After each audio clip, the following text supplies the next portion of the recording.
दोस्तों, रामायण की कथा तो आप सभी ने सुनी भी होगी और पढ़ी भी होगी, जिसमें श्री राम और माता सीता के जीवन से जुड़े हुए पहलुओं को दिखाया गया है।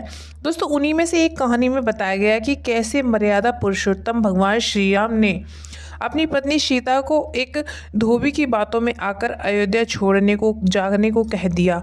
लेकिन दोस्तों, क्या आपको पता है कि धोबी के रूप में जन्मा एक पक्षी था जिसके श्राप की वजह से माता सीता को वन में भटकना पड़ा था।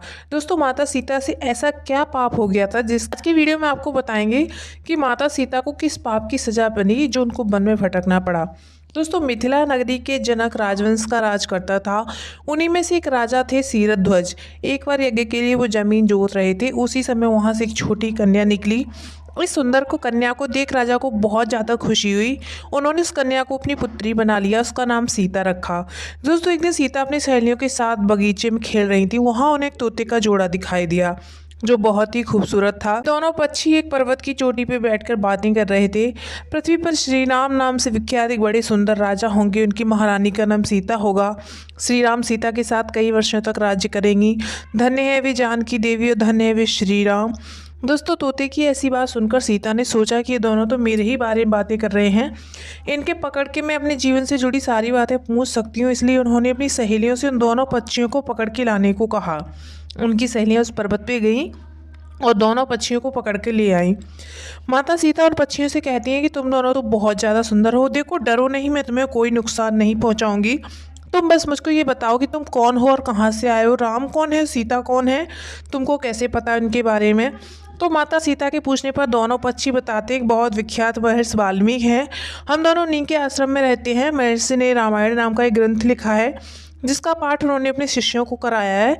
उन पंछियों ने सीता को ये बताया, इस ग्रंथ में महर्षि वाल्मीकि ने बताया कि महर्षि ऋषि श्रृंग के द्वारा किए गए पुत्रेष्ट यज्ञ से प्रसन्न होकर भगवान विष्णु, राम, लक्ष्मण, भरत और शत्रुघ्न ये चार मानव शरीर धारण कर पृथ्वी पर जन्म लेंगे। बड़े होने पर श्री राम महर्षि विश्वामित्र अपने छोटे भाई लक्ष्मण के साथ हाथ में धनुष लिए मिथिला आएंगे और शिवजी का धनुष तोड़कर सीता से विवाह करेंगे। दोस्तों, उस पक्षी की जोड़ी ने कहा कि सुंदरी, हमने तुम्हें सब कुछ बता दिया, अब हमको छोड़ दो, हम जाना चाहते हैं। पक्षियों की बातें सुनकर माता सीता के मन में और भी बातें जानने की इच्छा हुई। उन्होंने उन दोनों से पूछा कि राम कहाँ होंगे, वे किसके पुत्र हैं, कैसे वो मिथिला आकर जानकी से विवाह करेंगे।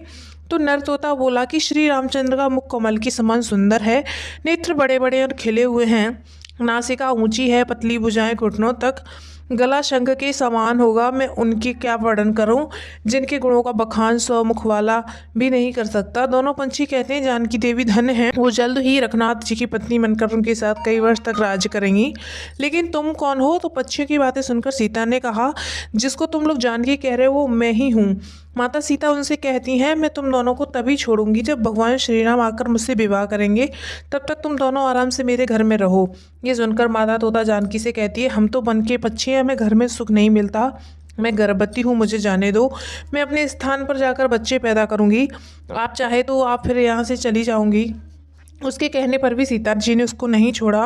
तब उसके पति यानी नर तोते ने कहा, सीता मेरी पत्नी को छोड़ दो, वो गर्भवती है, जब ये बच्चों को जन्म देगी तब उसको लेकर मैं तुम्हारे पास फिर से आऊँगा।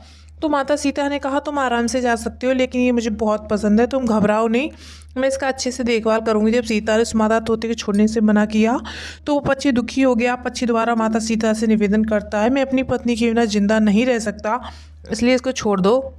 माता सीता तुम बहुत अच्छी हो, मेरी प्रार्थना मान लो। इस तरह उसने बहुत समझाया, लेकिन माता सीता ने उसकी पत्नी को नहीं छोड़ा।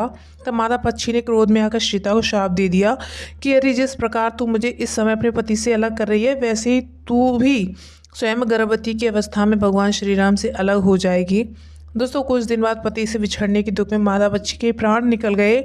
पत्नी की मौत हो जाने के बाद नर पक्षी दुखी हो गया। फिर वो सीता जी से बोला कि मैं मनुष्यों से भरी श्री राम की नगरी अयोध्या में जन्म लूँगा, मेरे ही कारण तुम्हें पति के वियोग का दुख उठाना पड़ेगा। ये कहकर वहाँ से उड़कर चला गया। कुछ साल बाद उसका जन्म अयोध्या में धोबी के घर पे हुआ। उस धोबी के कारण ही सीता जी का अपमान हुआ, उन्हें अपने पति श्री राम से अलग होना पड़ा। उस तोते का श्राप ही सीता जी के पति श्री राम से बिछड़ने का कारण बना। इसलिए जब माता सीता गर्भवती थी तो उनको भी पति से दूर वन में रहना पड़ा। दोस्तों, आपने अक्सर लोगों को कहता सुना होगा कि हमें हमारे कर्मों का फल यही मिलता है। तो ये इस कहानी से सिद्ध हो जाता है कि कर्म के फल से कोई भी नहीं बच सका, फिर चाहे वो भगवान राम हो या सीता, सभी को अपने कर्मों का फल भोगना पड़ा। तो उम्मीद करते हैं आप सभी लोगों को वीडियो पसंद आया होगा।